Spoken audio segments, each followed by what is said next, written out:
O silêncio na enfermaria era opressivo, e o único som era o chiado monótono e sem vida dos aparelhos conectados ao corpo de Alice, de 9 anos. Simon, seu pai, estava sentado em uma poltrona profunda, e seu caro terno executivo, amarrotado pelas longas horas de vigília, parecia ali uma lembrança inadequada de sua vida passada. O homem não tirava os olhos do rosto imóvel da filha com a máscara de oxigênio, sentindo apenas uma impotência gelada que nem seus milhões nem os gurus da medicina conseguiam derreter. De repente, a porta da sala se abriu silenciosamente e um menino, aparentemente não mais velho que Alice, entrou. Sua magreza era quase doentia, o casaco velho caía-lhe largo e os olhos enormes, sérios demais para a sua idade, examinavam atentamente o quarto. Ele dirigiu-se diretamente para a cama e parou, olhando para a menina com uma concentração tão profunda que parecia estar tentando alcançar a sua consciência com o poder do pensamento. Simon, absorto em seus pensamentos, não o notou imediatamente. Quando virou a cabeça, ficou paralisado de espanto. Seu primeiro pensamento foi chamar a segurança, mas o menino falou e sua voz baixa, mas surpreendentemente firme, fez o homem congelar no lugar. "Desliguem os aparelhos, sua filha vai sair do coma", disse ele sem tirar os olhos do rosto pálido de Alice. Simon não conseguia dizer uma palavra, tentando entender o que estava acontecendo. O menino levantou o braço magro e apontou para as telas com linhas verdes correndo. "Ela simplesmente não consegue nos ouvir por causa de todo esse barulho", acrescentou ele, e antes que Simon, atordoado, conseguisse responder, olhou diretamente nos olhos dele. "E mais, ela disse que está esperando uma cobra vermelha."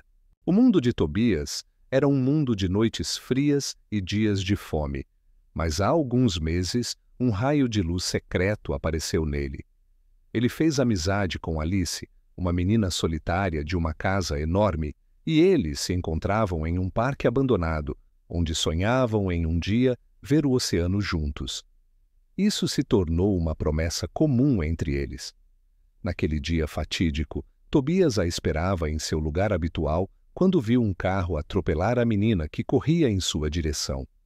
O medo primitivo o fez fugir, mas a culpa o perseguiu por 3 semanas, até se tornar insuportável e levá-lo ao hospital com a esperança desesperada de que só ele sabia como trazer Alice de volta. O entorpecimento de Simon desapareceu, dando lugar a um movimento brusco, quase predatório.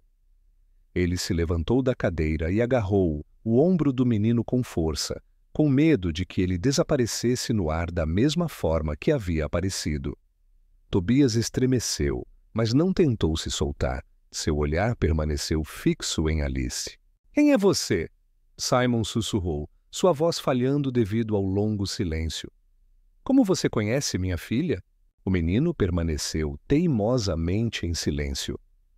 Simon apertou o botão de chamada do pessoal com a mão livre. 1 minuto depois, a enfermeira Isabel, uma jovem mulher de olhos bondosos e cansados, entrou no quarto. Ao ver a estranha cena, ela parou na soleira da porta. "Sr. Gray, aconteceu alguma coisa?" perguntou ela, olhando do homem furioso para a criança assustada. "Chame imediatamente a doutora." "Shaw", ordenou Simon, sem afrouxar o aperto. "E a segurança, para que ele não fuja." Isabel acenou com a cabeça em silêncio e desapareceu. Logo a doutora Helena Shaw apareceu na sala, acompanhada por uma enfermeira e 2 seguranças. Era uma mulher de uns 50 anos, com um rosto que não expressava nada além de rigor profissional. "Eu dei ordens para que ninguém o incomodasse", começou ela friamente, lançando um olhar avaliador a Tobias. "O que essa criança está fazendo aqui?" "Ele afirma que Alice acordará se desligarmos os aparelhos", disse Simon. O rosto da doutora Shaw ficou ainda mais severo. Ela lançou um rápido olhar para os monitores e virou-se para Simon. Isso é um delírio perigoso. Simon, você é uma pessoa instruída. Desligar os aparelhos a matará. O cérebro não mostra atividade suficiente para acordar. Mas ele a conhece, eu sinto, insistiu o pai. Fale, quem é você? Levem-no embora. A doutora Shaw fez um gesto quase imperceptível para os seguranças. Descubram de onde ele veio. Não precisamos nos distrair com incidentes como esse. Quando um dos seguranças deu um passo à frente, Tobias falou novamente, dirigindo-se diretamente à médica. Você não a ouve, mas ela ouve você, e ela tem medo desses sons. Havia tanta convicção desesperada em sua voz que Simon tomou uma decisão repentina. Ele levantou a mão, impedindo os seguranças. Esperem, levem-no para o meu consultório. Eu mesmo falarei com ele. Simon, isso não é sensato, objetou a doutora Shaw, seu tom se tornando severo. Você está sob estresse? Eu pago uma fortuna a esta clínica, Helena, retrucou Simon, e pela primeira vez em muito tempo sua voz soou metálica. E eu vou falar com ele. Certifique-se de que ninguém nos interrompa. O escritório reservado para Simon, com seus móveis pesados de carvalho e poltronas de couro, era um refúgio de sua antiga vida de poder. O segurança conduziu Tobias para dentro sem cerimônia e fechou a porta atrás dele.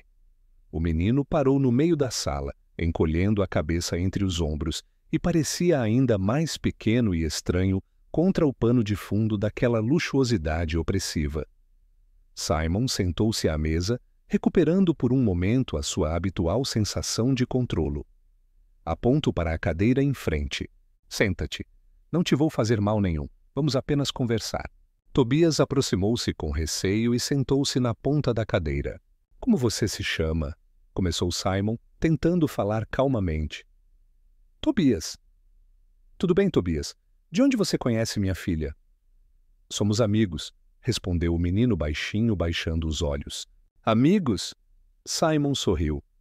Alice tem amigos do seu círculo. Ela teria me contado sobre você. Não teria. Era nosso segredo. Nós nos encontrávamos no parque antigo, atrás da sua casa. Ela achava o parque chato. Dizia que era como um museu onde tudo era proibido. Essas palavras eram dolorosamente precisas. Simon franziu a testa. Tudo bem. Mas que bobagem você disse sobre os aparelhos? Não é bobagem. Tobias ergueu a cabeça com um brilho nos olhos. Ela não consegue acordar por causa deles. Eles fazem barulho e a impedem de ouvir o que é importante. Eles mantêm-na viva, disse Simon, cansado. Os médicos não sabem da nossa promessa, sussurrou Tobias. Alguém bateu delicadamente à porta. Era Isabel com uma bandeja com um prato de sopa quente e um copo de leite. Desculpem, achei que ele devia estar com fome, disse ela, colocando a bandeja na mesinha ao lado de Tobias. O menino olhou desconfiado para a comida, mas pegou o copo e começou a beber com voracidade. Às vezes o que ajuda é aquilo em que você acredita, e não o que os aparelhos mostram, disse Isabel baixinho, antes de fechar a porta. As palavras da enfermeira e a história do menino abalaram a confiança inabalável de Simon. Ele olhou para a criança, que havia esvaziado o copo. Que promessa? Perguntou ele agora com um tom diferente, em que havia apenas dor.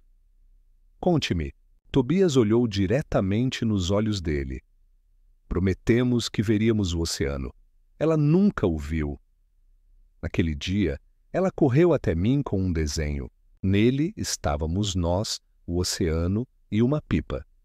Ela disse que iríamos empiná-la sobre as ondas. Acho que ela está lá agora, esperando por mim. E, por causa desse barulho, não ouve que eu cheguei. Simon ficou em silêncio, atordoado. O oceano? Alice nunca mencionou isso. Ele olhou para aquele menino de rua e percebeu com horror que ele conhecia sua filha melhor do que ele, seu pai. E o que você sugere? Ele perguntou baixinho. Não sei, Tobias respondeu honestamente. Só sei que ela precisa ouvir algo real, não carros. Simon levantou-se da mesa. Pela primeira vez em semanas, ele sentiu não desespero, mas uma pequena e irracional esperança. Você vai me mostrar tudo, o desenho e o seu lugar no parque. Preciso ver o mundo dela através dos seus olhos. Ele se agachou diante do menino, eliminando a distância entre eles. Só assim poderei ajudá-la. O menino assentiu lentamente. Eles saíram da clínica no enorme carro preto de Simon.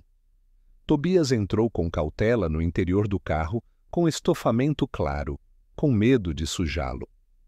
Ficaram em silêncio durante todo o trajeto. Ao chegar à casa, Simon estacionou perto de um parque abandonado. Primeiro, o desenho, disse ele. A casa os recebeu com um silêncio sepulcral. O quarto de Alice estava perfeito e sem vida. Tobias, depois de hesitar um pouco, aproximou-se do grande urso de pelúcia e tirou um álbum grosso de suas costas. Simon pegou-o com as mãos trêmulas. Ele folheou as páginas e, quanto mais avançava, mais frequentemente aparecia um menino magro nelas. E na última página havia um desenho colorido. Duas crianças à beira de um mar azul infinito lançavam uma pipa vermelha ao céu. Era a promessa deles, materializada no papel. Agora me leve ao parque, disse Simon com voz abafada. Tobias o levou a uma clareira perto de um velho carvalho, em cujo oco ficava o esconderijo deles. O menino tirou de lá os tesouros, uma pedra lisa, uma pena de pega e um pequeno pássaro de madeira. Eu esculpi isso para ela, para que ela não tivesse medo, explicou Tobias. Simon pegou o pássaro. As últimas dúvidas desapareceram. De volta à clínica, ele invadiu o consultório do doutor. Shaw, quero que esse menino tenha acesso permanente a Alice. Impossível, respondeu Helena. Isso é contra todas as regras. Eu pagarei, interrompeu Simon. Por tudo. Desinfecção, exames, quarto separado. Ele ficará ao lado dela. Seu dinheiro não anula os protocolos médicos e o bom senso, indignou-se a médica. Os aparelhos não mentem, não há variação. Então vamos tentar o que seus aparelhos não veem. Simon não desistiu. A discussão foi interrompida por Isabel, que propôs um acordo. Tobias ficaria no quarto ao lado, sob sua supervisão, e poderia visitar Alice 2 vezes por semana, vezes por dia, usando roupas esterilizadas. A doutora Shaw, com o coração partido, concordou. Mas isso não é tratamento, Simon. É um desejo pessoal seu, e a clínica não se responsabiliza por isso. Eu entendo tudo, disse Simon, sentindo uma enorme gratidão pela enfermeira. O dia seguinte se transformou em uma longa série de preparativos, que para Tobias eram ao mesmo tempo assustadores e completamente novos. Tudo começou com um exame médico. Ele não foi realizado pela severa doutora Shaw, mas por um jovem médico estagiário que tratou o menino com sincera compaixão. Ele auscultou cuidadosamente seus pulmões, examinou sua garganta e coletou o sangue de seu dedo, tentando fazer tudo da forma mais indolor possível e até mesmo encorajando-o. Tobias sentou-se na marquesa coberta com papel branco e suportou silenciosamente todas as manipulações, impressionando com o seu estoicismo. Ele estava habituado à dor e às privações, mas nunca ao cuidado e à atenção. Depois Isabel levou-o para a sala de banho, uma sala deslumbrantemente branca com torneiras cromadas brilhantes. Para o menino acostumado, na melhor das hipóteses, à água fria da torneira, aquele lugar parecia algo de outro mundo. Ele ficou hesitante sob os jatos quentes, sem saber o que fazer com o sabonete perfumado e a toalha macia. Isabel, vendo sua confusão, delicadamente o ajudou. Seus movimentos eram suaves e maternais. Quando ele saiu, limpo e cheirando a sabonete, Simon já o esperava com várias sacolas da loja. Elas não continham roupas hospitalares, mas roupas simples, porém novas. Jeans, várias camisetas, um casaco quente e tênis confortáveis. Escolha, disse Simon, tentando esconder seu próprio desconforto. Tobias olhou para ele com desconfiança, depois para as roupas. Ele tocou cuidadosamente o tecido macio da camiseta azul. Em sua vida, nunca havia nada realmente novo. Simon, vendo sua confusão, sentiu uma estranha pontada de consciência. Ele estava fazendo tudo isso por Alice, mas não podia negar que a visão daquela criança recebendo cuidados simples pela primeira vez tocava algo há muito esquecido dentro dele. Finalmente, chegou o momento da primeira visita. Tobias vestiu uma bata esterilizada espaçosa, um gorro e protetores para os sapatos. Com essa roupa, ele parecia um pequeno cirurgião assustado antes de uma operação complicada. Simon colocou a mão em seu ombro de forma encorajadora. Não tenha medo, apenas fale com ela. Conte-lhe alguma coisa. Tobias acenou com a cabeça e entrou lentamente no quarto. Ele sentou-se em uma cadeira ao lado da cama e, com cuidado, como se tivesse medo de quebrá-la, pegou a mão de Alice. A mão dela estava fria e sem força. Olá, ele sussurrou, e sua voz mal podia ser ouvida por causa do barulho dos aparelhos. Sou eu, Tobias. Eu vim. Sei que você pode me ouvir. Lembra-se de quando trouxe maçãs do seu jardim? Às escondidas. Elas estavam um pouco azedas, mas tão crocantes. Depois deitamo-nos na relva e ficamos a olhar para as nuvens, e uma delas parecia um grande baleia. Você disse que ela estava a nadar no oceano celestial, e nós acenamos para ela. Ele falou por muito tempo, sua voz suave enchia a sala estéril com imagens do passado que compartilhavam. Ele se lembrava de como se escondiam da chuva debaixo de um grande cardo, de como encontravam pedras engraçadas, de como inventaram sua própria linguagem secreta, de estalos e assobios. Simon e Isabel estavam na porta, e para Simon, cada palavra do menino era uma revelação. Ele via diante de si uma filha completamente diferente, não uma menina quieta e obediente, mas uma pequena aventureira. Mas nada acontecia. As linhas nos monitores permaneciam teimosamente planas. Quando os 15 minutos se esgotaram, a doutora Shaw entrou na sala. Ela deu uma rápida olhada nos aparelhos e em Tobias, e seus olhos revelavam uma fria satisfação. Como eu disse, ela disse baixinho, dirigindo-se a Simon. Nenhuma reação. À noite, o desânimo reinava na sala ao lado. Tobias estava sentado no sofá, com os braços em volta dos joelhos, em silêncio.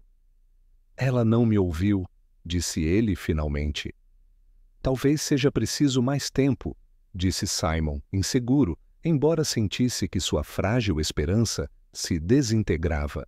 Ele tirou da pasta o álbum com desenhos que trouxera de casa. Era a última cartada. Sentou-se ao lado do menino e abriu o álbum. Conte-me sobre isso, pediu ele, apontando para um dos primeiros desenhos que representava um grande carvalho. E Tobias começou a contar.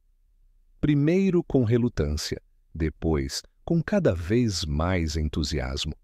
Ele contou a história de cada desenho e, diante de Simon, se revelou toda a vida secreta de sua filha. Aqui eles estão construindo uma cabana de galhos. Aqui estão salvando um filhote que caiu do ninho. Aqui estão desenhando um mapa do parque com todos os lugares secretos marcados. E isso? Perguntou Simon, chegando ao desenho com uma pequena figura de madeira na mão da Alice desenhada. É o pássaro da liberdade, respondeu Tobias, e sua voz se tornou mais calorosa. Eu a esculpi para a Alice. Ela tinha pesadelos e tinha medo do escuro. Eu disse que esse pássaro ficaria debaixo do travesseiro dela e levaria todos os pesadelos para bem longe. Ele estava com ela naquele dia? Perguntou Simon com cautela. Tobias balançou a cabeça. Não. Ela ficou em nosso buraco, junto com todos os nossos tesouros. Ela está nos esperando lá. E naquele momento, Simon sentiu como se tivesse levado um choque. Ele se levantou de um salto e começou a andar de um lado para o outro na pequena sala. Coisas... tesouros. Claro, murmurou ele com os olhos brilhando freneticamente. Como não percebi isso antes? Estamos fazendo tudo errado. Ele parou bruscamente e olhou para Tobias. Você mesmo disse a ela que ela não nos ouve por causa do barulho. Mas não é só o barulho dos aparelhos. O problema é que tudo aqui é estranho. Palavras são apenas metade. Palavras por si só não são suficientes. Ela precisa ouvir e sentir algo real. Ele agarrou o menino pelos ombros, mas desta vez seu toque não continha ameaça, apenas uma excitação desesperada. Vamos trazer o seu mundo para cá, Tobias, direto para esta enfermaria. Vamos trazer tudo o que ela amava, todos os seus tesouros, o pássaro, as pedras, a casca do velho carvalho. Ela não deve apenas ouvir, ela deve sentir. Sentir que o seu lar está aqui conosco. A energia que encheu Simon era semelhante à que ele sentira no início da sua carreira, ao fechar negócios arriscados que acabaram por mudar toda a sua vida. Era a energia pura da determinação desesperada, multiplicada pela intuição de que ele havia encontrado o caminho certo. Ele olhou para o relógio na parede da sala ao lado. Os ponteiros marcavam quase 10 da noite. Mas o tempo havia deixado de ter importância para ele. Só existia o objetivo. Vamos! Disse ele laconicamente a Tobias, que observava com surpresa e um leve susto a repentina mudança no homem. Para onde agora? Balbuciou o menino, instintivamente encolhendo-se no sofá. De volta ao parque, respondeu Simon, já se dirigindo para a porta. Precisamos pegar seus tesouros, imediatamente. Eles saíram para o corredor vazio e silencioso da clínica. Simon não chamou seu motorista, pegou as chaves do carro e foi decididamente em direção à saída. No posto noturno, perto das portas de vidro, eles foram parados pelo segurança sonolento de plantão. Sr. Gray, está tudo bem. Já é bastante tarde. Está tudo bem. Preciso sair imediatamente. O menino vai comigo, respondeu Simon, sem diminuir o passo e esperando que o segurança simplesmente abrisse a porta. Desculpe, senhor. O segurança bloqueou seu caminho, indeciso. Mas tenho ordens diretas da doutora. Shaw. O menino não deve sair da clínica sem a permissão pessoal dela. Simon parou bruscamente e virou-se lentamente. Havia uma raiva tão fria em seu olhar que o segurança involuntariamente deu um passo para trás e engoliu em seco. Ouça-me com atenção, disse Simon em tom gelado, aproximando-se do homem. A doutora Shaw é responsável pelo tratamento da minha filha, e eu sou responsável pela vida dela. Se você tem algum problema com isso, pode ligar agora mesmo para a doutora Shaw e dizer que Simon Gray levou sua paciente. E diga que, se ela quiser me cobrar por violar suas regras absurdas, que me envie a conta pela manhã. Agora, por favor, saia do meu caminho. O segurança, pálido e confuso, apertou o botão em silêncio, e as portas de vidro se abriram suavemente para os lados. A viagem noturna até a mansão transcorreu em completo silêncio. A cidade dormia, e apenas alguns carros raros quebravam a tranquilidade das ruas. À luz dos faróis, o parque abandonado parecia diferente, misterioso, cheio de sombras e ruídos. Simon estacionou o carro na mesma velha cancela. — Você não tem medo de ir lá à noite? Perguntou ele a Tobias, antes de desligar o motor. O menino, sentado ao seu lado, balançou a cabeça. — Não, este é o nosso parque. Ele é bom. À noite, ele apenas dorme. Simon acendeu a lanterna do seu celular e seu feixe de luz brilhante e fria revelou na escuridão um caminho familiar e quase imperceptível. À noite, todos os sons pareciam mais intensos. Cada farfalhar de folhas sob os pés, o piar distante de uma coruja, o estalo de um galho seco. Simon, acostumado ao barulho ordenado da megalópole, Sentia-se estranho e vulnerável ali. Tobias, ao contrário, movia-se com confiança e quase sem fazer barulho, como se fosse parte desse mundo noturno. Ele conduziu Simon até um velho carvalho e, quando chegaram a uma clareira banhada pela luz fria da lua, o homem parou. A árvore gigante parecia uma divindade antiga, estendendo seus galhos braços para o céu estrelado. Aqui, sussurrou Tobias e se escondeu na abertura escura do buraco. Simon apontou o feixe de luz da lanterna para ele. O menino, com cuidado, como se estivesse realizando um ritual sagrado, começou a retirar seus tesouros do esconderijo. Primeiro, ele pegou um pequeno pássaro de madeira e o segurou cuidadosamente na palma da mão. Em seguida, apareceu uma pedra cinza lisa, parecida com um grande ovo de codorna. Em seguida, uma pena fofa de gaio com listras azuis brilhantes nas bordas. Tobias cuidadosamente colocou tudo isso em uma grande raiz plana ao pé do carvalho. «Ainda precisamos de casca», disse ele, mais para si mesmo do que para Simon. «Ela tem cheiro de chuva e floresta. E musgo, que é macio como um cobertor para elfos, segundo Alice». Ele encontrou um pedaço de casca velha coberta por líquen prateado na base da árvore e arrancou uma almofada exuberante de musgo verde esmeralda, úmido e frio ao toque.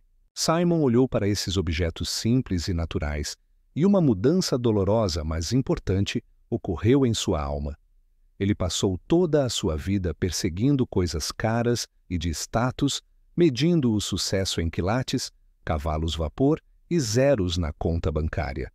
E o mundo de sua filha, sua felicidade real e íntima, consistia em uma simples pedra, uma pena e um pedaço de madeira. «É tudo?» perguntou Simon, sua voz abafada pelas emoções que o invadiam. «É tudo», Tobias assentiu. Simon tirou seu caro casaco de cachemir, uma peça que custava mais do que algumas pessoas ganham em um mês, estendeu-o na grama e, cuidadosamente, um por um, colocou sobre ele todos os objetos trazidos por Tobias. Em seguida, ele os enrolou com cuidado, como se estivesse enrolando um bebê recém-nascido. «Vamos, Alice está esperando». O retorno deles à clínica por volta da meia-noite causou ainda mais alvoroço. Na porta da ala, eles foram recebidos não apenas pela preocupada Isabel, mas também pela própria doutora Shaw, que, obviamente, havia sido acordada pelo telefonema do segurança. Seu rosto expressava indignação gélida. «Simon, o que significa tudo isso?» Ela perguntou, com o olhar fixo no estranho embrulho em suas mãos. «Você trouxe terra, casca de árvore e sujeira da rua para uma ala de terapia intensiva esterilizada? Você enlouqueceu de vez?» «Talvez, Helena». Simon respondeu calmamente, enfrentando seu olhar irado. «Mas estou disposto a tentar esse método também. Isabel, vou precisar da sua ajuda. Precisamos preparar essas coisas para que possam ser levadas com segurança para a enfermaria». A doutora Shaw queria protestar, seus lábios já se abriram para uma tirada furiosa, mas Isabel, demonstrando uma coragem inesperada, se antecipou. «Eu farei tudo, doutora», disse ela com confiança. «Temos soluções para a esterilização a frio. Podemos tratar a pedra, a casca e a figura de madeira. Elas não representarão nenhum risco bacteriológico. O musgo e a pena podem ser colocados em um recipiente plástico hermético, com perfurações, o contato tátil será excluído, mas a imagem visual e, possivelmente, o cheiro permanecerão. Minimizaremos todos os riscos possíveis a zero. Essa é uma abordagem anticientífica e uma violação de todos os protocolos». Helena não desistiu, embora a confiança em sua voz tivesse diminuído. «E o que sua abordagem científica sugere, Helena?» perguntou Simon, olhando diretamente nos olhos dela. «Simplesmente esperar? Não posso mais simplesmente esperar. Ou você me permite fazer isso, ou hoje à noite começarei a ligar para clínicas na Suíça e na Alemanha. E acredite, Encontrarei uma que tratará meus pedidos pouco ortodoxos com grande compreensão. Era uma ameaça direta e muito séria, e todos os presentes compreenderam isso. A reputação da clínica e seu bem-estar financeiro dependiam muito de clientes influentes como Simon Gray. A doutora Shaw apertou os lábios até ficarem brancos e seu rosto se transformou em uma máscara impenetrável. Tudo bem, ela disse entre dentes. Faça o que quiser, sob sua responsabilidade pessoal, mas eu vou controlar pessoalmente cada passo seu. E se o estado da paciente piorar um pouco, se a temperatura subir pelo menos 1/10 de grau, sua experiência será imediatamente interrompida e esses itens serão queimados no incinerador. Entendeu? Na hora seguinte, a pequena sala de procedimentos se transformou em um laboratório improvisado. Isabel, vestindo luvas e máscara de proteção, tratava com extrema precisão e concentração os tesouros trazidos da floresta noturna. Simon e Tobias ficaram ao lado e, prendendo a respiração, observavam suas ações. Quando tudo estava pronto, eles receberam permissão para entrar no quarto de Alice. Foi a mais incomum e silenciosa de todas as visitas. Simon colocou o recipiente com musgo na cabeceira da cama e um aroma sutil, quase imperceptível, mas muito vivo, de terra úmida e floresta, espalhou-se pelo quarto. Ele colocou a casca na mesinha de cabeceira de modo que ficasse à vista. Tobias aproximou-se de Alice. Primeiro, pegou na pedra lisa e fria após o tratamento. Olha, esta é a nossa pedra guardiã. Lembras-te de quando a encontramos junto ao riacho? Estava tão fria e depois aqueceste-a nas tuas mãos durante muito tempo, até ficar quente. Ele cuidadosamente abriu os dedos sem força da menina e colocou a pedra fria e pesada na palma da mão dela. Em seguida, pegou a pena na caixa.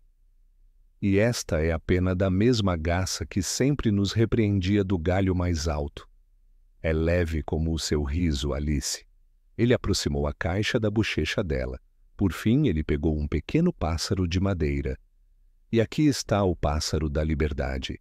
Ele veio para levar todos os seus pesadelos, como eu prometi. Ele vai proteger você enquanto dorme e não deixará ninguém se aproximar. Ele colocou o pássaro na outra mão dela, por cima do cobertor, e gentilmente apertou os dedos dela em torno da figura. O quarto se transformou. Deixou de ser uma caixa estéril e sem alma e se encheu de uma magia silenciosa, quase tangível, de segredos e memórias infantis. Tobias permaneceu sentado ao lado da cama, em silêncio. Todas as palavras foram ditas. Agora, restava apenas esperar e acreditar. Simon e Isabel estavam encostados na parede, sem tirar os olhos dos monitores. As linhas permaneciam teimosamente, impiedosamente, estáveis. Passou uma hora, depois outra. O desespero, que havia recuado por um tempo, começou novamente a se aproximar com dedos gelados do coração de Simon. Talvez Helena estivesse certa. Talvez tudo isso fosse apenas um jogo de sua imaginação inflamada, a agonia do amor paterno. No exato momento em que ele estava pronto para desistir e admitir sua derrota total, Isabel agarrou seu braço bruscamente. "Olhe!" sussurrou ela com a voz trêmula. Ela apontou para a tela do encefalógrafo. Simon olhou atentamente. Ele não viu os picos bruscos que esperava tão desesperadamente, mas algo imperceptível havia mudado.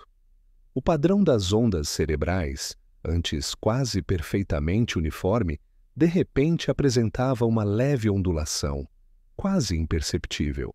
Era como a superfície de um lago absolutamente calmo, no qual alguém jogou uma pedrinha minúscula, invisível a olho nu.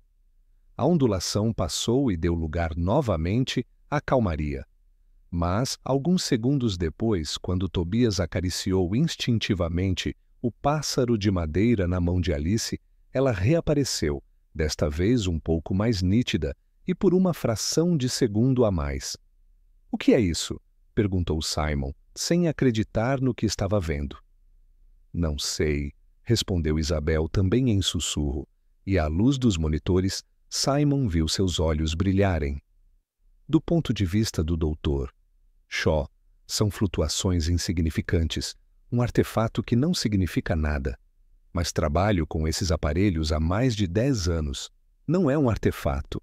É uma resposta. Muito, muito fraca, mas é uma resposta.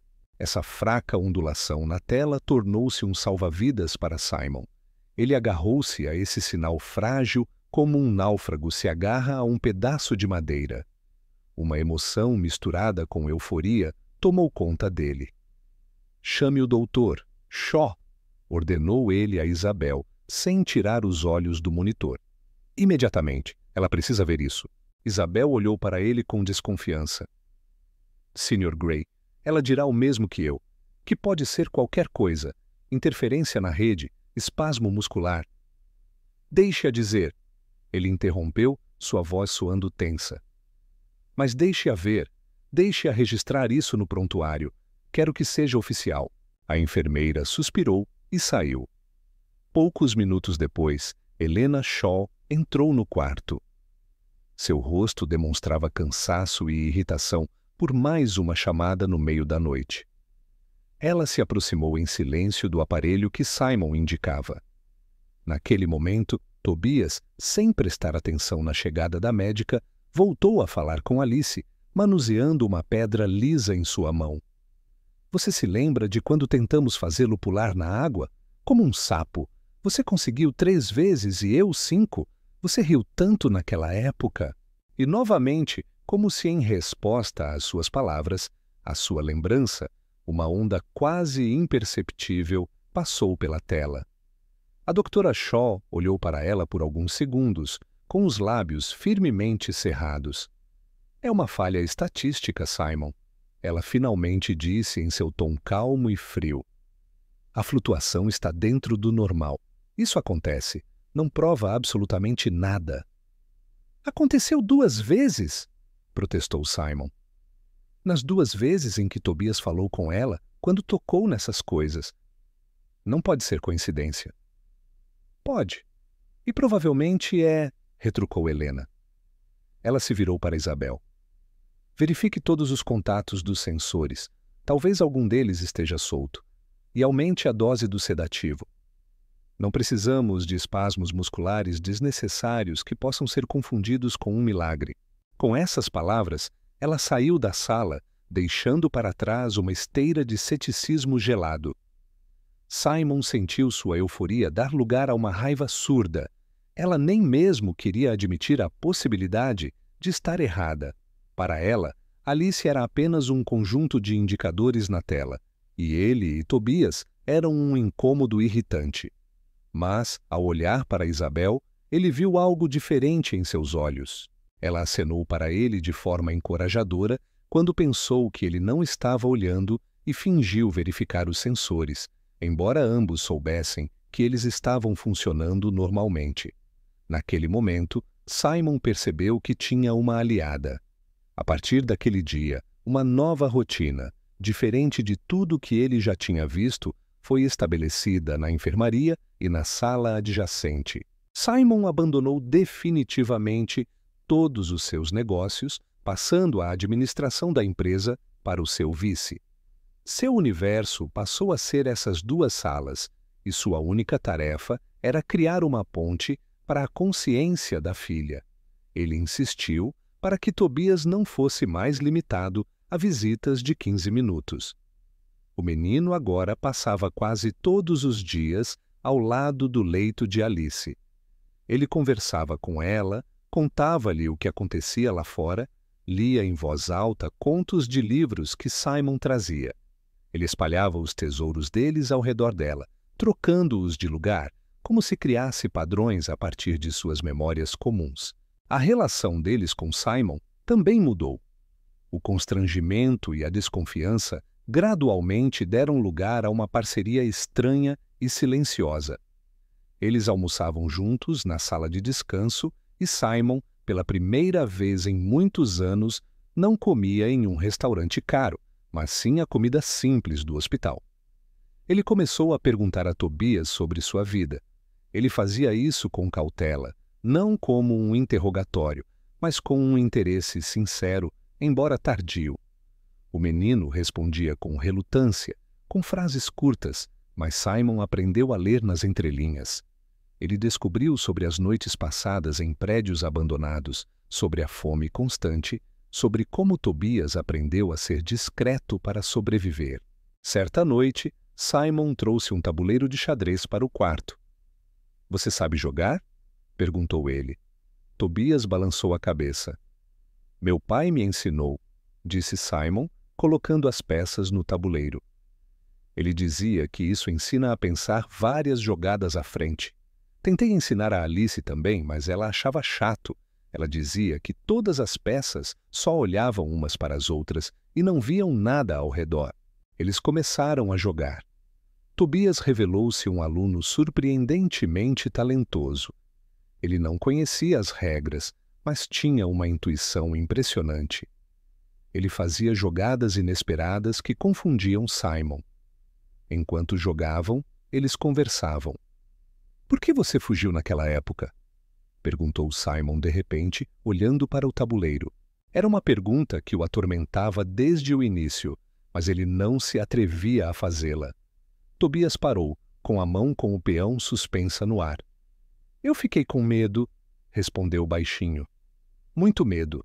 Havia sangue, e todos gritavam. Eu pensei que a culpa era minha. Se eu não a tivesse chamado, isso não teria acontecido. Achei que me levariam e me colocariam na prisão. Ele colocou o peão no tabuleiro. Mas depois percebi que isso era errado. Esconder-me. A Alice não teria feito isso. Ela é corajosa. Ela teria ido contar tudo como tinha sido. Por isso vim. Simon ficou em silêncio. Ele olhou para aquele menino pequeno e magro e viu nele mais coragem e honestidade do que em muitos homens adultos com quem ele fazia negócios. Naquela noite, pela primeira vez, ele viu em Tobias não apenas um amigo de sua filha, não apenas a chave para o resgate dela, mas uma personalidade independente. Uma criança que teve que amadurecer muito cedo. Enquanto isso, Isabel começou a manter um diário informal de observações. Ela colocou um tablet ao lado da cama e anotava tudo meticulosamente. A hora em que Tobias chegava, o que ele falava, quais objetos ele tocava. E, ao lado, as menores mudanças nos monitores, mesmo aquelas que a doutora Shaw chamava de erro. Depois de uma semana, um padrão fraco, mas ainda assim consistente, começou a se desenhar. As respostas mais nítidas apareciam quando Tobias falava sobre o futuro, quando ele descrevia como ele e Alice iriam ao oceano, como construiriam um castelo de areia e lançariam aquela mesma pipa vermelha do desenho dela. Veja, Isabel mostrou suas anotações para Simon. Quando ele fala sobre o passado, há uma reação, mas é fraca.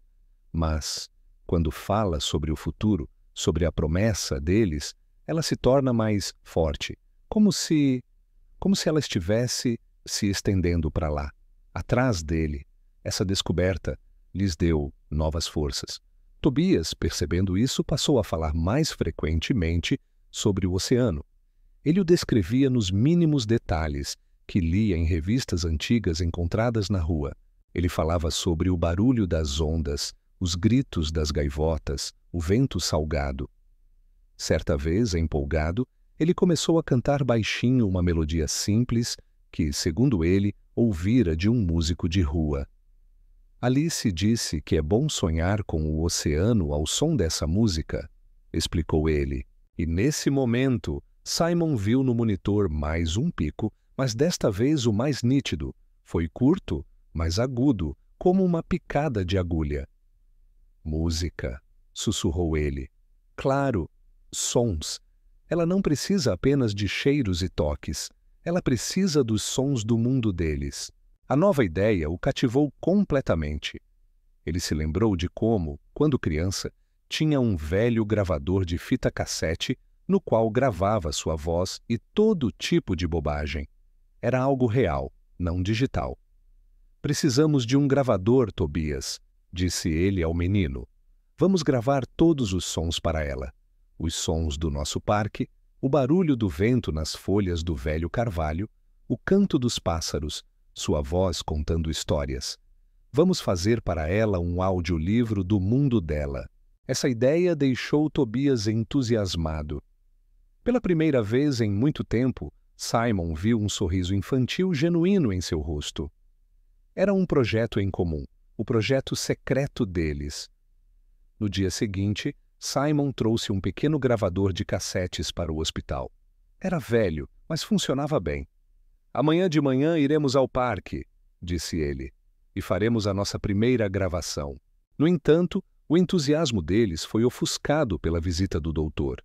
Shaw, naquela mesma noite. Ela entrou no quarto quando Simon estava mostrando a Tobias como usar o gravador. Ela tinha em mãos o prontuário médico de Alice. Simon, precisamos conversar seriamente, disse ela sem rodeios. Já se passou mais de uma semana desde o início do seu experimento. Não vejo nenhuma melhora clinicamente significativa. Absolutamente nenhuma. A pressão está estável, o ritmo cardíaco está normal, mas tudo isso é resultado do funcionamento dos aparelhos. A atividade cerebral permanece em um nível criticamente baixo. Mas os surtos estão ficando mais frequentes. Isabel está gravando tudo, argumentou Simon. Isabel é enfermeira, não neurofisiologista, retrucou Helena. Os registros dela não têm valor diagnóstico. Simon, eu entendo sua dor, mas o que está acontecendo aqui está se transformando em um circo. Isso atrapalha o trabalho normal da equipe e cria falsas esperanças. Portanto, como médica responsável, devo insistir. Dou a você mais 3 dias, 72 horas. Se durante esse tempo não virmos mudanças reais e objetivas, não ondulações na tela, mas reflexos, reações das pupilas, algo tangível, encerraremos tudo isso. O menino voltará para a ala infantil e nós voltaremos ao protocolo padrão de terapia de suporte. E essa é minha decisão final. Ela colocou a pasta sobre a mesa e saiu, deixando Simon e Tobias em um silêncio ensurdecedor. 3 dias. Era um ultimato. O relógio que ele havia deixado de notar voltou a contar o tempo implacavelmente. O ultimato da doutora. Shaw tornou o ar da sala pesado e denso. 72 horas. Esse número pulsava nas têmporas de Simon. Ele olhou para Tobias. O menino estava sentado em uma cadeira, segurando o gravador nas mãos, e seu rosto voltou a ficar fechado e cauteloso. O sorriso que acabara de aparecer desapareceu sem deixar vestígios. Ela não acredita em nós, disse Tobias baixinho. Isso não importa, respondeu Simon com firmeza, embora sua própria confiança estivesse abalada. O que importa é se nós acreditamos. O plano de amanhã continua de pé. Vamos fazer essa gravação e ela será a melhor do mundo. A manhã seguinte estava clara e fresca. Simon e Tobias voltaram ao parque, mas desta vez com uma missão.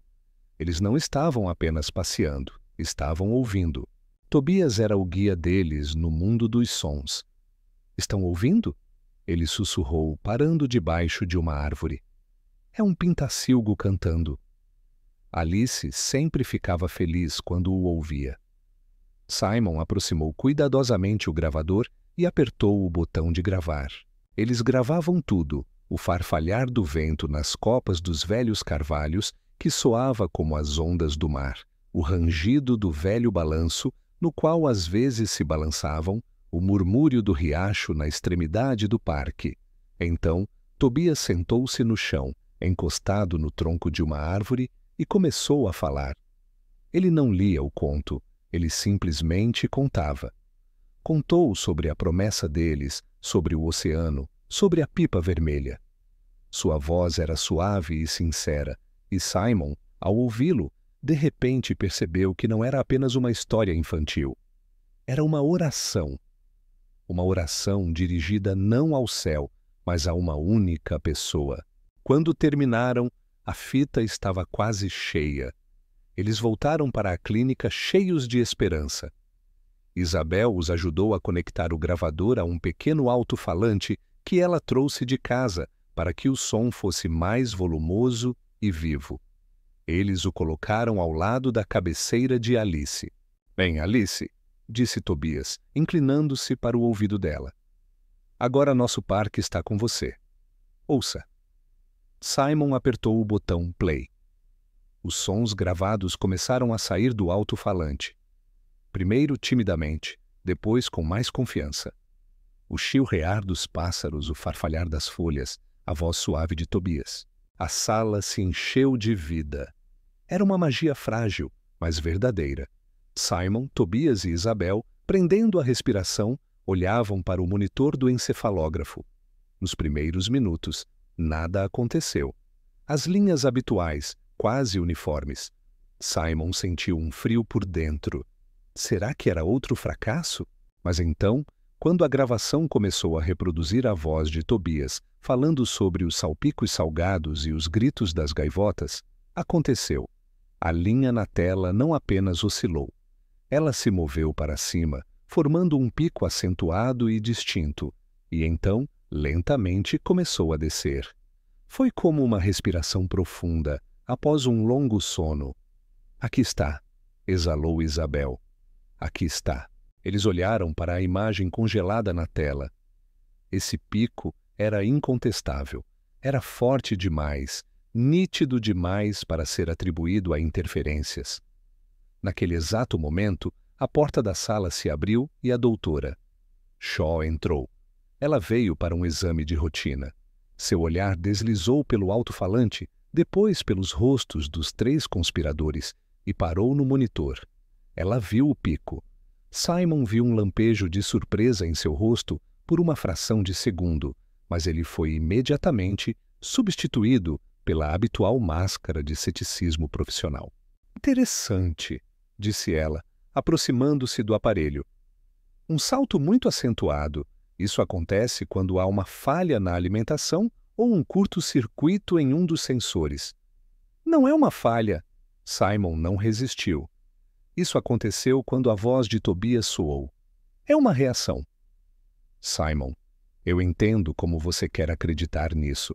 Helena respondeu calmamente, pressionando os botões e examinando os registros do aparelho. "Mas não posso basear um diagnóstico em coincidências.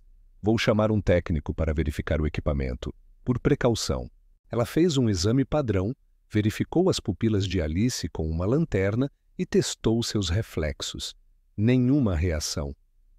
"Como você pode ver, o quadro clínico não mudou", ela constatou. "Vocês têm pouco menos de 48 horas. Suas palavras soaram como uma sentença." Ela saiu, deixando-os com uma vitória que ninguém, além deles, reconhecia. O sentimento de triunfo deu lugar a uma amarga decepção. Eles tinham a prova, mas isso não mudava nada. O mundo da ciência, representado pela doutora Shaw, recusava-se a aceitá-la. Após a saída do doutor Shaw, a atmosfera na sala ficou ainda mais tensa. O pico vitorioso no monitor transformou-se em zombaria. Eles tinham uma prova que não provava nada para a única pessoa de quem tudo dependia. Simon sentiu o desespero começar a inundá-lo novamente, mas, ao olhar para Tobias, viu algo diferente. Não havia desapontamento nos olhos do menino. Havia um fogo teimoso neles. "Ela nos ouve", disse ele com firmeza. "Eu sei, só que ela está muito longe e tem dificuldade para voltar." "Mas como podemos provar isso?" Simon quase gemeu, sentando-se na cadeira. "Temos menos de 2 dias. Precisamos de algo que essa mulher não possa chamar de falha do equipamento. Precisamos de uma reação física, um movimento, qualquer coisa." "Qualquer." Eles ficaram em silêncio por um longo tempo, ouvindo a fita no gravador continuar reproduzindo os sons do parque. Isabel trocava silenciosamente o soro, tentando não interromper suas reflexões. "O parque é o nosso lar", disse Tobias de repente, olhando para Alice imóvel. Mas prometemos algo que não tinha a ver com ele. Prometemos falar sobre o oceano. Simon ergueu os olhos para ele. O que você quer dizer? Os sons do parque a ajudam a se lembrar. Mas para acordar, ela precisa do que sonha. Onde devemos ir? Ela precisa do oceano. Essas palavras tocaram Simon. Claro. Como ele não percebeu isso? O parque era apenas o ponto de partida, o lugar onde o sonho nasceu, mas o sonho em si era outro: água infinita, vento salgado e gritos de gaivotas. A gravação foi apenas o primeiro passo. Era preciso ir além. Você está certo, disse Simon, levantando-se lentamente. Uma ideia nova, quase louca, começou a se formar em sua cabeça. Você está absolutamente certo, Tobias. Se ela não pode ir ao oceano, então o oceano deve ir até ela. Isabel e Tobias olharam para ele perplexos. O que você quer fazer? Perguntou a enfermeira com cautela. Quero transformar este quarto na praia do oceano, respondeu Simon com um brilho febril nos olhos. Completamente. O som, o cheiro, a luz, tudo. Nas 24 horas seguintes, a clínica se transformou em um set de filmagem de um blockbuster de Hollywood. Simon utilizou todos os seus contatos e recursos. Ele não dormiu nem um minuto. Seu telefone não parava de tocar. Primeiro, ele encontrou um estúdio de gravação que lhe forneceu as gravações mais nítidas e multicanais do som das ondas. Desde o sussurro suave das ondas até o rugido poderoso da tempestade. Em seguida, ele entrou em contato com uma empresa especializada em efeitos especiais para cinema e combinou o aluguel de vários painéis de vídeo enormes e sem emendas e projetores. Enquanto isso, seus assistentes encontraram uma empresa que cria aromas para hotéis e encomendaram a produção urgente de uma composição com aroma de brisa marinha, sal e algas. A doutora Shaw, ao saber do que estava acontecendo, ficou furiosa. Simon, isso já está passando dos limites, gritou ela para ele no corredor. Você está transformando a unidade de terapia intensiva em um circo. Todo esse equipamento pode afetar o funcionamento dos nossos aparelhos. Tudo será blindado e verificado pelos seus próprios técnicos, respondeu Simon calmamente. Pagarei o trabalho de qualquer especialista que você escolher. Mas você não vai me impedir, Helena. Tenho mais um dia e vou usá-lo como achar necessário. E se você tentar me impedir, prometo que amanhã todas as principais agências de notícias saberão dessa história e da flexibilidade da sua clínica. A ameaça surtiu efeito. Helena recuou, dizendo ao se despedir: o tempo está passando, Simon, e eu, pessoalmente, vou garantir que às 9 horas da manhã depois de amanhã toda essa farsa seja encerrada. Ao anoitecer do dia seguinte, a sala estava irreconhecível. As paredes foram cobertas por enormes telas, nas quais ondas azul turquesa quebravam lentamente na praia arenosa. De alto-falantes ocultos vinha o som ritmado das ondas e os gritos distantes das gaivotas. Projetores especiais criavam no teto a ilusão de nuvens flutuando lentamente. O ar se encheu de um aroma fresco e salgado. Era incrivelmente realista. A cama de hospital no meio dessa paisagem parecia algo irreal, um objeto aleatório jogado na praia. Tobias entrou na enfermaria e parou, impressionado. É ele, sussurrou. O verdadeiro! Faltava menos de um dia. Simon, Tobias e Isabel começaram seu último turno. Eles apagaram as luzes fracas do hospital, deixando apenas o brilho suave das telas. A atmosfera era solene e tensa. Simon sentou-se de um lado da cama, Tobias do outro. Bem, Alice, começou Simon, com a voz trêmula. Não conseguimos levá-la ao oceano, por isso trouxemos o oceano até você. Está ouvindo? Tobias pegou a mão dela, que ainda segurava o pássaro de madeira. Estamos aqui, disse ele baixinho. Estamos na nossa praia, basta abrir os olhos. Estamos esperando por você, para soltar a pipa. Eles ficaram sentados assim por 1 hora, 2, 3. O barulho das ondas era hipnotizante. Simon sentiu como a enorme tensão das últimas semanas começava a se dissolver naquele ritmo respiratório do oceano. Ele contou a Alice sobre sua infância, sobre como seu pai o levou pela primeira vez à beira-mar. Tobias contou a ela sobre seus sonhos, sobre como ele imaginava a viagem futura deles. Eles falavam baixinho, suas vozes se misturavam ao barulho das ondas. Isabel entrava de vez em quando para verificar os indicadores. O encefalograma mostrava uma leve ondulação constante, mas não havia mais picos bruscos. E o mais importante, não havia nenhuma reação física. Alice continuava deitada imóvel. A noite estava chegando ao fim. Lá fora, o dia começava a clarear. Faltavam apenas algumas horas para o ultimato. A esperança, que ontem parecia tão forte, começou a desaparecer junto com a escuridão da noite.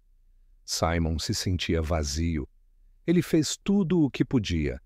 Ele virou o mundo de cabeça para baixo, construiu um oceano na enfermaria, mas isso não foi suficiente. Ele olhou para Tobias. O menino adormeceu, com a cabeça apoiada na beira da cama de Alice, mas mesmo dormindo, sua mão não soltava a dela. Às 7 da manhã, Isabel entrou no quarto. Seu rosto estava triste. Sr. Gray, faltam 2 horas. O Dr. Shaw já está aqui. Ela deu ordens para que tudo fosse preparado para a desmontagem. Simon acenou com a cabeça em silêncio. Era o fim. Ele havia perdido. Ele acordou Tobias com cuidado. Está na hora, disse ele baixinho. Nosso tempo está quase acabando. Tobias sentou-se, esfregando os olhos. Ele olhou para Alice, depois para as telas com o oceano. Havia um abismo de desespero em seu olhar. Ele se inclinou para o ouvido da menina. Eu não queria, sussurrou tão baixinho que Simon mal conseguiu ouvir. Eu não queria te deixar ir.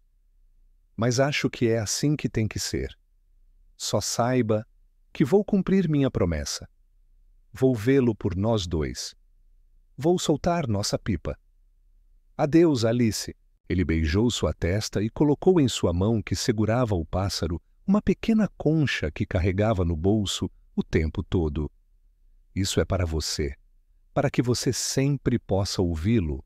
E naquele exato momento, naquele silêncio ensurdecedor, quebrado apenas pelo barulho das ondas artificiais, aconteceu o que eles esperavam há tanto tempo.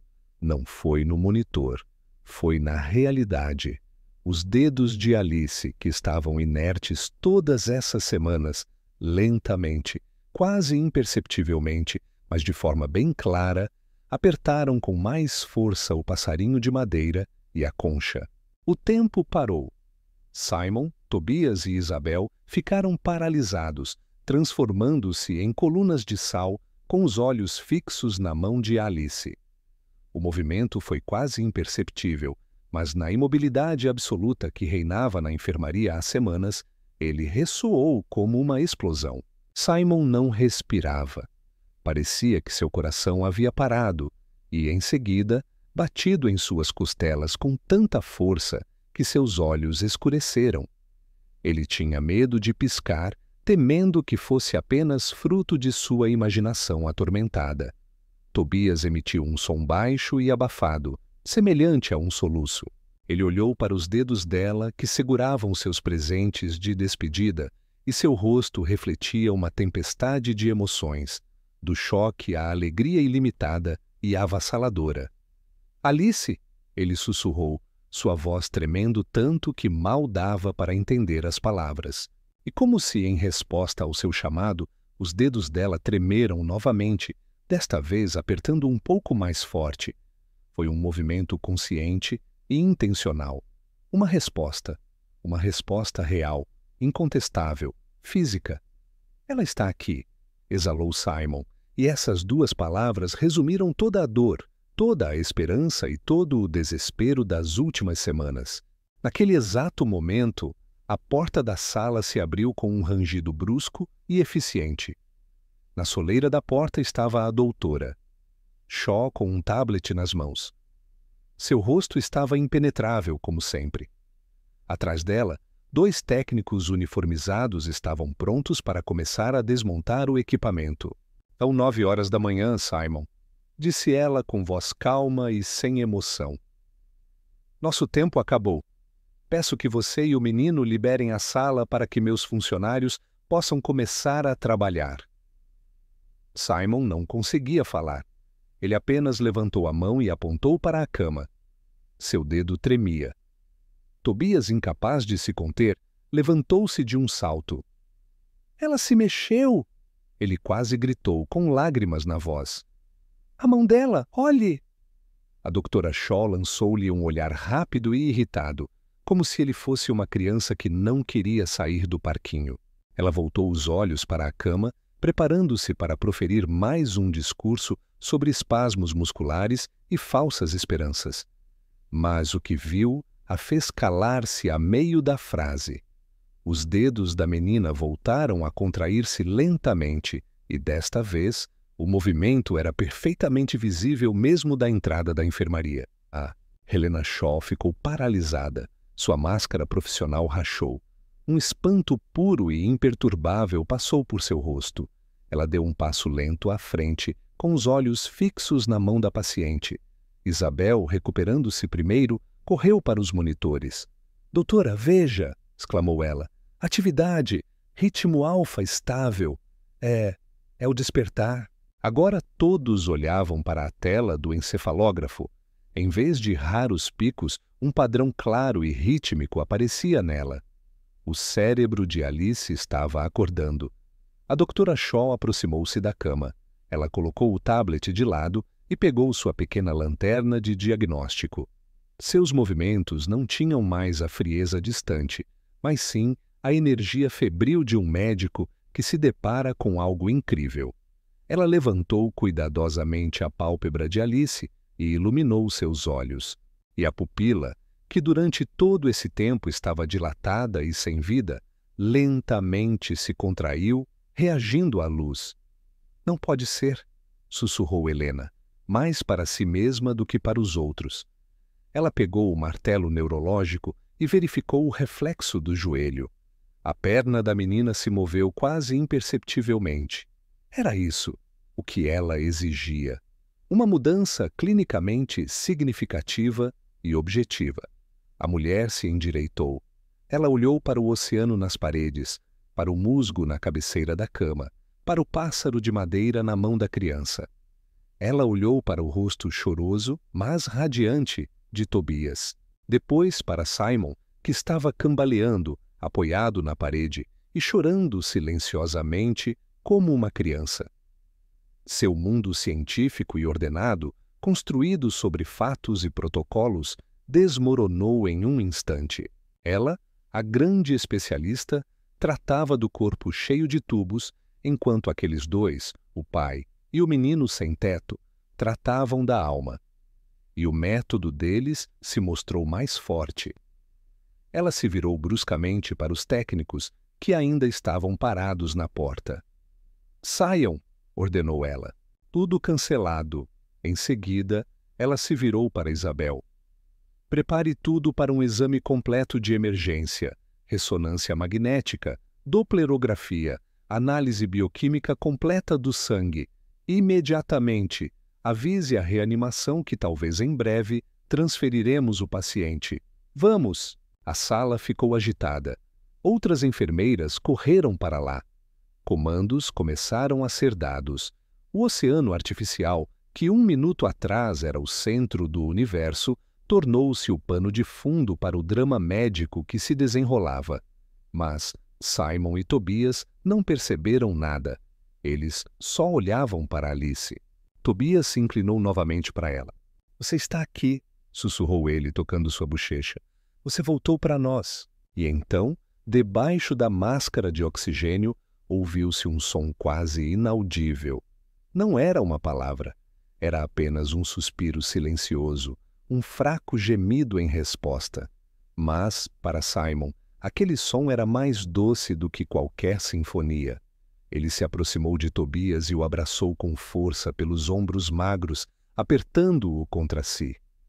O milionário, em um terno amarrotado, e o menino sem teto, em roupas de hospital, estavam abraçados ao lado da cama da menina que voltara de uma longa viagem, ouvindo a promessa feita à beira-mar. O despertar de Alice não foi como um milagre dos filmes, em que a pessoa se senta repentinamente na cama e começa a falar. Foi um processo longo, doloroso e lento, semelhante ao amanhecer após uma noite polar. Nos primeiros dias, ela dormiu quase o tempo todo. Sua consciência apenas ocasionalmente vinha à tona, com um olhar apagado e desfocado. Mas a cada dia esses lampejos se tornavam mais longos e significativos. A equipe médica, agora liderada por um médico completamente diferente, o Dr. Shaw, trabalhava 24 horas por dia. Ela controlava pessoalmente todos os procedimentos. Seu antigo ceticismo deu lugar a um profundo interesse profissional e, talvez até mesmo, a uma pitada de humildade diante do que ela não conseguia explicar. Os painéis de vídeo com o oceano foram removidos, mas, por insistência de Simon, o sistema de áudio foi mantido no quarto, continuando a reproduzir baixinho o som das ondas. O pássaro de madeira e a concha permaneceram na mesinha de cabeceira, e Alice, ainda não totalmente recuperada, frequentemente se esticava para alcançá-los durante o sono. Tobias estava sempre ao seu lado. Ele se tornou para ela uma âncora que a ligava à realidade. Ele ficava sentado ao lado da cama dela por horas, segurando sua mão e contando as mesmas histórias, mas agora em voz baixa, como se tivesse medo de assustar sua frágil consciência. A primeira palavra que ela disse depois de uma semana não foi papai. Foi um Toby, baixo, quase inaudível. Ela disse isso quando ele mais uma vez lhe contava sobre a pipa vermelha, e naquele momento Simon não sentiu nem um pingo de ciúme. Apenas uma gratidão infinita por aquele menino que conseguiu chegar onde nem ele nem os melhores médicos do mundo conseguiram. O processo de reabilitação foi longo. Alice teve que reaprender a andar, a falar frases completas, a coordenar seus movimentos. Mas ela tinha uma incrível vontade de viver, alimentada pelo apoio constante do pai e do amigo. Simon mudou completamente. Ele vendeu o pacote controlador de ações de sua construtora, mantendo apenas uma pequena participação. Ele não passava mais os dias inteiros em reuniões. Passava-os no centro de reabilitação, ajudando Alice a dar os primeiros passos, ou no parque, passeando com Tobias e discutindo o futuro dele. A primeira coisa que fez foi contratar os melhores advogados para resolver a questão da tutela do menino. Não foi fácil, pois Tobias não tinha documentos nem parentes conhecidos, mas o dinheiro e a influência de Simon fizeram seu trabalho. Depois de alguns meses, Tobias se tornou oficialmente seu filho adotivo. Pela primeira vez na vida, ele tinha sua própria casa, seu próprio quarto e sua própria família. Ele foi para a escola e, embora no início tenha sido difícil recuperar o tempo perdido, sua inteligência natural e teimosia o ajudaram a seguir em frente. Um dia, quando Alice já conseguia sentar-se em uma cadeira de rodas e passear pelo jardim do hospital, Simon sentou-se ao lado da Dra. Shaw em um banco. "Eu nunca consegui entender, Helena", disse ele baixinho. "O que foi isso? Do ponto de vista médico?" A Dra. Shaw ficou em silêncio por um longo tempo, olhando para as crianças que cochichavam perto do canteiro de rosas. Do ponto de vista médico, sua filha teve uma remissão espontânea em um contexto de estimulação sensorial não específica, disse ela, usando termos técnicos. Então ela suspirou e olhou para Simon não mais como médica, mas como pessoa. "Para ser sincera, Simon, eu não sei. Eu sei como tratar o corpo, mas não tenho ideia de como funciona o que chamamos de alma. Aparentemente, ela tem suas próprias leis, que não estão descritas em nossos livros didáticos. Você e esse menino encontraram a chave certa para ela. É tudo o que posso dizer.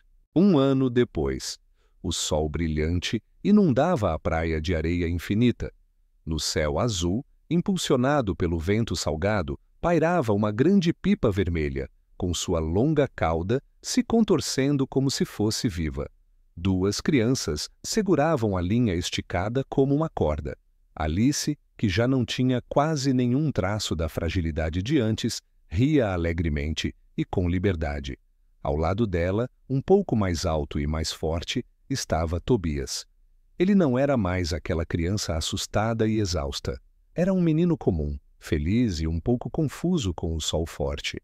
Um pouco mais longe, sentado diretamente na areia, vestindo jeans simples e camiseta, Simon observava-os.